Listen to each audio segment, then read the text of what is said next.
Hello everyone. Welcome to my RK technical classes. आज मैं discuss करूंगा डीजल पावर प्लांट क्या होता है, इसमें कौन कौन से कंपोनेंट्स होता है, ये कैसे काम करता है, इसका एडवांटेज क्या होता है, डिसएडवांटेज क्या होता है। Diesel power plant.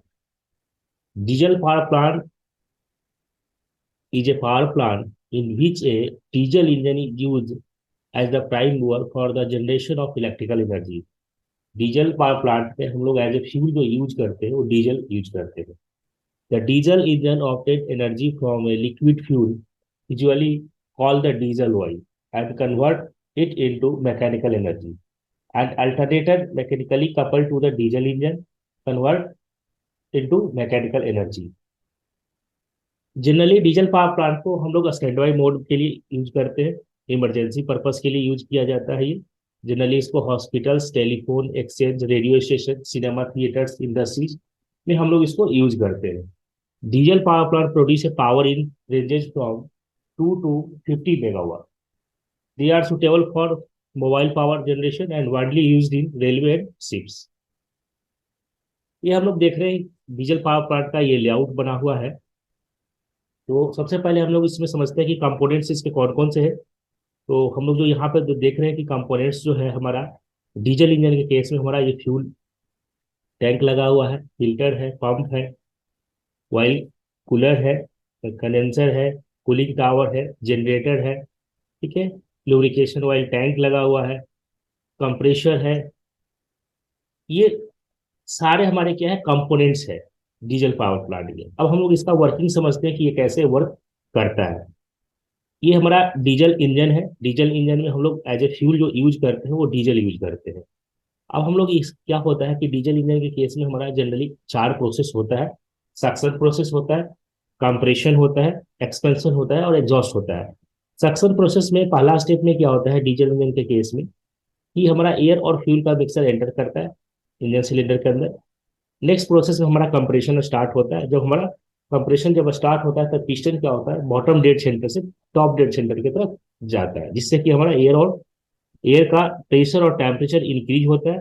उसके बाद हमारा बर्न होता है। बर्न होने से हमें हीट एनर्जी मिलता है। उस हीट एनर्जी को डीजल इंजन क्या करता है, उसको मैकेनिकल वर्क में कन्वर्ट करता है।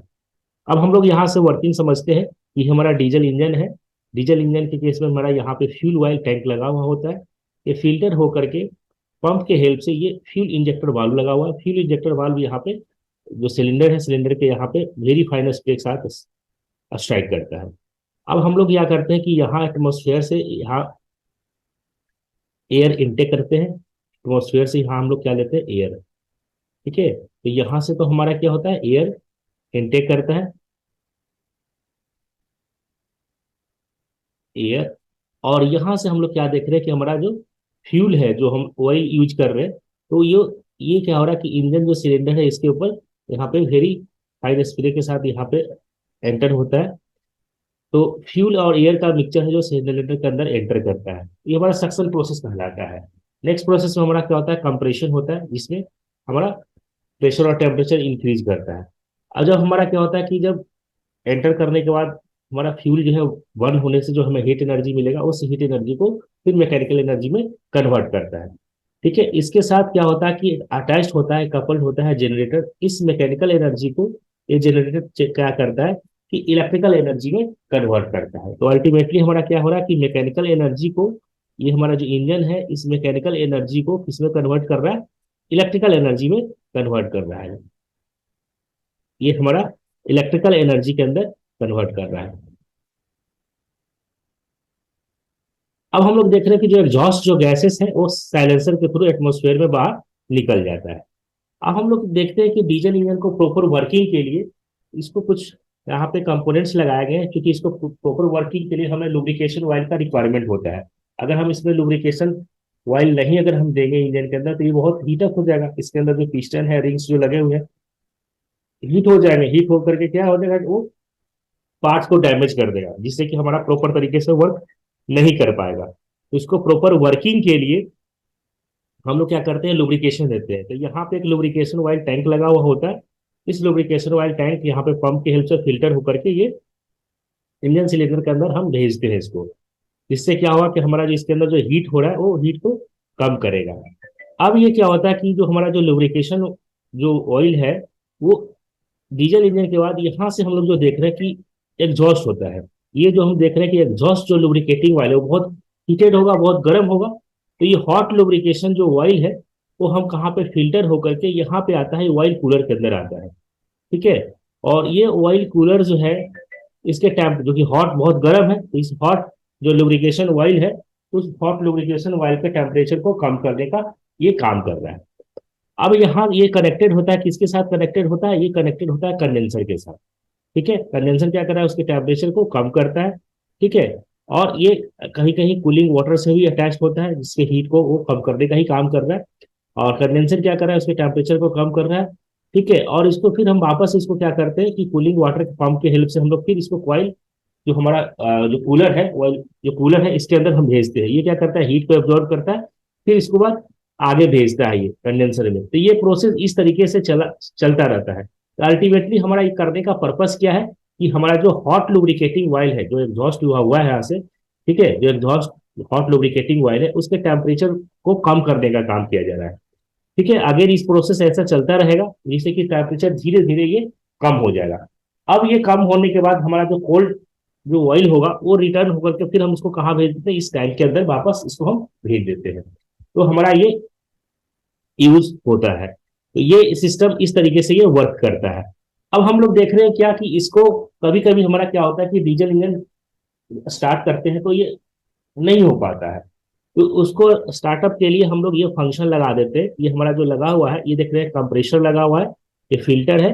तो कंप्रेसर क्या करता है कि एटमॉस्फेयर से हम लोग क्या करते हैं कि एयर को यहाँ से एंटर करवाते हैं।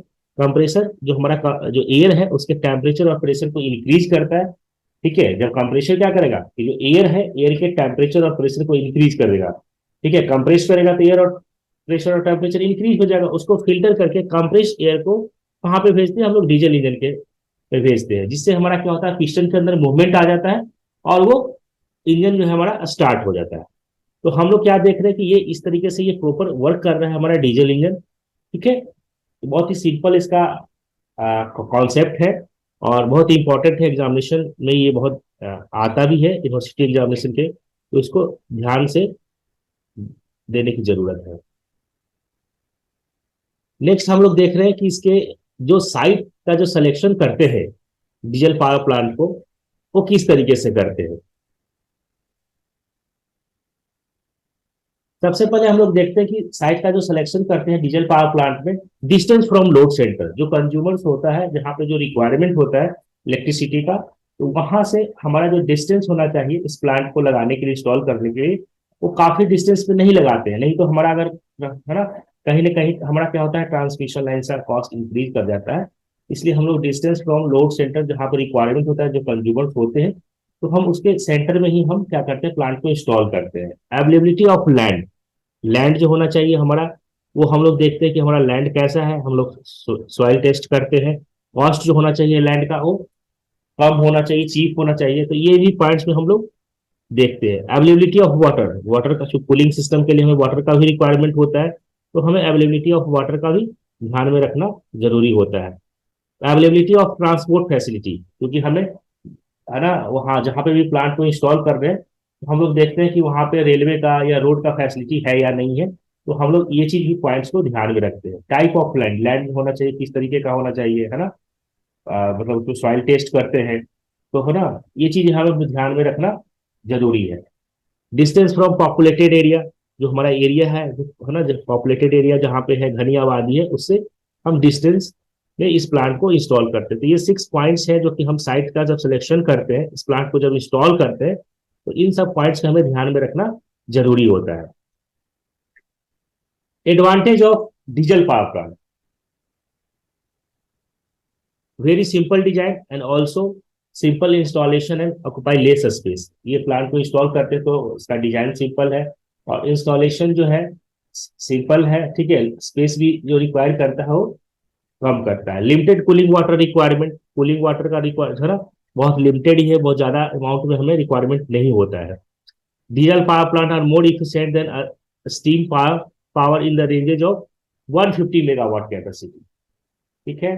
Quick started and put on load, अगर हमारा रिक्वायरमेंट होता है तो हम इंजन को स्टार्ट करते हैं और हमारा इलेक्ट्रिसिटी मिल जाता है। क्विक रिस्पॉन्स करता है ये। It can respond to varying load without any difficulty. ठीक है। Smaller storage needed for the fuel, fuel को स्टोर करने के लिए बहुत ज्यादा का स्पेस का रिक्वायरमेंट, स्टोरेज का रिक्वायरमेंट नहीं होता है। Layout of power plant is quite simple, there is no problem of ash handling, कोई हमें एस का रिक्वायरमेंट नहीं होता है, इसलिए हमें उसको स्टोर करने के लिए कोई हमें कैपेसिटी, कोई हमें स्पेस का रिक्वायरमेंट नहीं होता है। लेस सुपरविजन रिक्वायर्ड, है ना, सुपरविजन का जो रिक्वायरमेंट होता है बहुत ही कम होता है। Disadvantage of diesel power plant, इसका सबसे बड़ा डिसएडवांटेज का मेंटेनेंस जो है वो कॉस्टली होता है। Lubrication cost and operating cost ज्यादा होता है। फ्यूल कॉस्ट इज मोर, है ना, फ्यूल का जो कॉस्ट है वो बहुत ज्यादा है, इसलिए हमारा इसको हम जनरली, हम लोग अभी डिस्कस किए थे, इसको इमरजेंसी पर्पस के केस में लेते हैं, स्टैंड बाय मोड में रखते हैं, रेगुलर बेसिस पे नहीं कर पाते क्योंकि ये कॉस्टली होता है। The plant cost per kilowatt is comparatively more, तो ये भी हमारा डिसएडवांटेज पॉइंट है। The life of diesel power plant is small due to the high maintenance, क्योंकि इसका मेंटेनेंस हमें ज्यादा करना पड़ता है, इसीलिए डीजल पावर प्लांट का लाइफ बहुत ही कम है। Noise is a serious problem is diesel power plant, diesel power plant में हमारा जो नॉइज जो है ना, वो क्या करता है, थोड़ा सा डिस्टरबेंस करता है ये, इसीलिए एक सीरियस प्रॉब्लम है। एक ये भी डिसएडवांटेज का पॉइंट्स है, डिसएडवांटेज का ही ये पॉइंट्स है। Diesel power plant can not be construct for the large scale, इसको हम बड़े स्केल पे, बहुत लार्ज स्केल पे हम इस प्लांट को इंस्टॉल नहीं कर पाते हैं। तो हम लोग जो देख रहे हैं कि ये 6 डिसएडवांटेज पॉइंट्स है डीजल पावर प्लांट के। Thank you.